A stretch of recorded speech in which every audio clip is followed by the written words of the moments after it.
Hi friends, பசங்க வந்து பார்த்திங்கன்னா யூடியூப்பில் பார்த்துட்டு ஃப்ரூட் ஜெல்லி செய்யுமான்னு சொன்னாங்க. அதுக்காக தான் பழம்லாம் வாங்கிட்டு வந்திருக்கேன். எல்லாத்துலேயுமே ஒன்று தான் வாங்கிட்டு வந்திருக்கேன். செம்ம ரேட்டு பழம்லாம். சரி வாங்கிட்டு வந்திருக்கேன். எனக்கு கிடச்சது வந்து பார்த்திங்கன்னா பப்பாயா, கிரேப்ஸு, அப்புறம் மாதுளம்பழம், ஒரு ஆரஞ்சு. இதை வச்சு தான் செய்ய போகிறேன். வாங்க எப்படி செய்யலான்னு பார்க்கலாம். இன்றைக்கி ஒரு சூப்பரான ஃப்ரூட் ஜெல்லி தான் ஃப்ரெண்ட்ஸ் செய்ய போகிறேன். வாங்க எப்படி செய்யுதுன்னு பார்க்கலாம். இது வந்து பார்த்திங்கன்னா யூடியூப்பில் பார்த்துட்டு எனக்கு இது வேணுமா அப்படின்னு சொல்லிட்டு பசங்க கேட்டாங்க. சரி அப்படின்னு சொல்லிட்டு நேற்றுக்கே வந்து பார்த்திங்கன்னா பழம் வாங்கிட்டு வந்தேன்.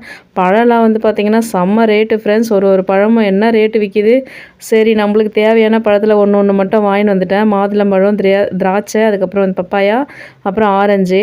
இது மட்டும் நம்மளுக்கு போதும்னு சொல்லிட்டு வாங்கிட்டு வந்துட்டேன். அதுக்கப்புறம் வந்து பார்த்திங்கன்னா ஒரு அரை சொம்பு தண்ணி, ஒரு கப் சர்க்கரை, கடல் பாசி வந்து பார்த்திங்கன்னா பேக்கெட்டில் விற்கிறாங்க 30 ரூபா அந்த பேக்கெட்டு. அது வந்து வாங்கிட்டு வந்து ஒரு 10 நிமிஷம் தண்ணியில் ஊற வச்சுருங்க. ஊற வச்சுட்டு அதுக்கப்புறம் வந்து பார்த்திங்கன்னா சர்க்கரை வந்து நல்லா கரைஞ்சதுக்கப்புறமா அந்த கடல் பாசியும் போட்டுருங்க. கடல் பாசியும் நம்ம தண்ணி கூட நல்லா கரைஞ்சிரும்.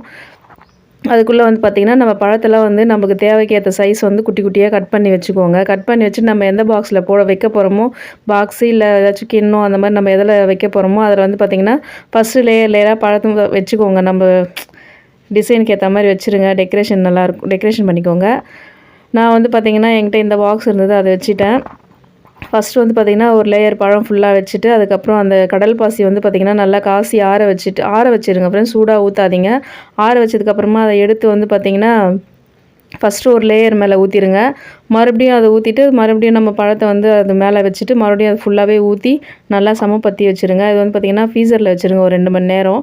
நம்மளுக்கு உடனே வேணும்னா ஃப்ரீசரில் வச்சிங்கன்னா டக்குன்னு வந்து பார்த்திங்கன்னா ஜெல்லி ரெடி ஆகிடும் ஃப்ரெண்ட்ஸ். வாங்க எப்படி ஜெல்லி வந்திருக்குன்னு பார்க்கலாம். சூப்பராக வந்திருக்கு பார்த்திங்களா. வெயிலுக்கு வந்து பார்த்திங்கன்னா ரொம்பவே விரும்பி சாப்பிடுவாங்க பசங்க. நான் ஃபஸ்ட் டைம் ட்ரை பண்ணேன். ரொம்பவே நல்லா வந்திருக்கு ஃப்ரெண்ட்ஸ். நீங்களும் ட்ரை பண்ணி பாருங்கள். எனக்கு வந்து 4 பழம் எனக்கு போதும்னு சொல்லிட்டு நான் வாங்கிட்டு வந்தேன். இன்னும் நிறைய பழங்க இருக்குது. அதெல்லாம் போட்டோம்னா இன்னுமே டேஸ்ட்டாக வரும். வாட்டர்மெலன், அதுக்கப்புறம் ஸ்ட்ராபெரி, நிறைய எல்லா ஃப்ரூட்ஸுமே போட்டுக்கலாம்.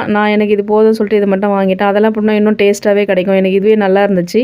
நீங்கள் ட்ரை பண்ணி பாருங்கள். ரொம்பவே சூப்பராக ஜெல்லி ரெடி ஆயிடுச்சு. நம்ம சேனலை சப்ஸ்கிரைப் பண்ணிட்டு பாருங்கள். லைக் பண்ணுங்கள். பாய்.